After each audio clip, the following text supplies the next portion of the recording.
While there are several popular multiplayer archetypes in 2022, one that is notably missing is Spies vs. Mercenaries. The game type was originally introduced in Splinter Cell Pandora Tomorrow and became a huge hit among fans, as well as being a big part of Splinter Cell's identity moving forward. But with Splinter Cell seeing no new releases in nearly a decade, Spies vs. Mercs has been all but forgotten. Developer Symbiosis is planning to change that with Spectre, a new title that takes its inspiration directly from the classic multiplayer mode. The build I played definitely felt like an ever-growing work in progress, but I saw a lot of potential for those who have been waiting to scratch that itch. With a variety of gadgets in your arsenal, as well as several different options to approach your objective, I believe that Spectre could finally give us what Ubisoft won't.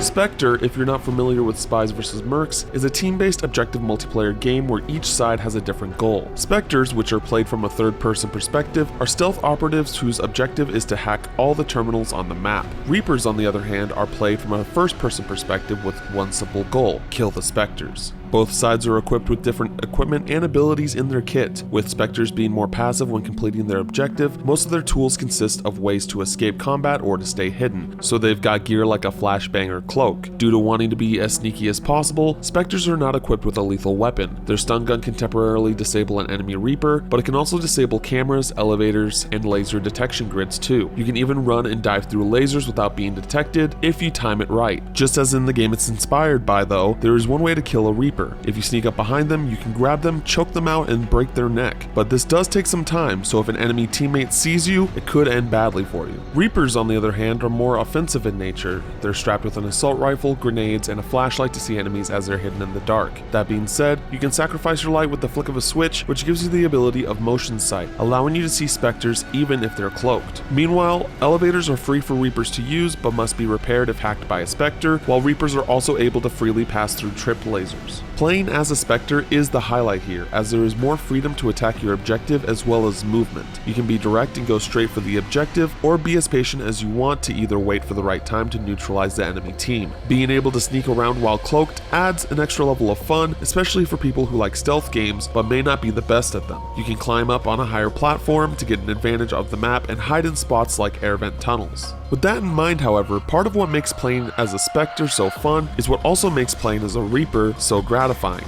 You have less resources but also less potential risks to take, so when you do happen to shoot down a Spectre who is cloaking with the motive to assassinate you, it feels great. Symbiosis has really nailed finding the right balance of fun no matter which side you're playing. While I enjoyed my time with Spectre, it does still feel like a work in progress that needs a bit more time to develop. However, it does have a lot of promise. The huge variety in how you want to approach your objectives, whether you're a Spectre or a Reaper, makes each round of play feel distinct from each other even as you're playing on the same map. The other big question for Spectre is regarding the modern era it will release into next year. There is a lot more competition in the multiplayer space these days. Will gamers still want to play Spies vs. Mercs? Time will tell, but here's hoping developer Symbiosis Games will make the answer to that an irresistible yes. For more on Spectre, check out the official announcement trailer, and for coverage on all of your other favorite multiplayer games, stick with IGN.